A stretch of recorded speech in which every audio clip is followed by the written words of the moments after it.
وصل لي حاجة كده كنت طالبها من 3 أيام. الحاجة دي بصراحة أنا أول ما شفتها ما ترددتش للحظة إن أنا أطلبها، خصوصا اللي هي متعلقة بالنادي الأهلي. فتعالوا أوريكم إحنا طلبنا إيه. التحفة الفنية ديت بقى هو أول شعار للنادي الأهلي. ده علم أول شعار للنادي الأهلي. زي ما انتوا شايفين كده ده العلم مفروض. بصراحة مبسوط قوي اللي أنا جبت العلم ده. في تفاصيل كتير قوي طبعا. ده اول شعار للنادي الاهلي، النادي الاهلي للرياضه البدنيه. وهنا زي ما احنا شايفين الهلال والثلاث نجوم بتوع علم مصر زمان. زي ما احنا عارفين علم مصر زمان كان هلال وثلاث نجوم وباللون الاخضر.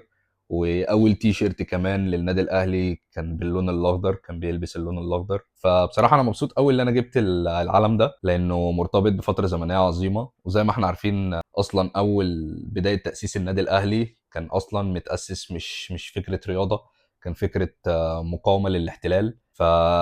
فالشعار ده مليان تراث وتاريخ، وبجد بالنسبه لي حاجه جميله قوي، وهيبقى ملازمني على طول بقى في الفيديوهات. هيبقى ورايا دايما بدل الخلفيه الخضراء، فهيبقى ده ورايا دايما. ومبسوط قوي اللي انا جبته، ومبسوط قوي بشكله، وبس كده.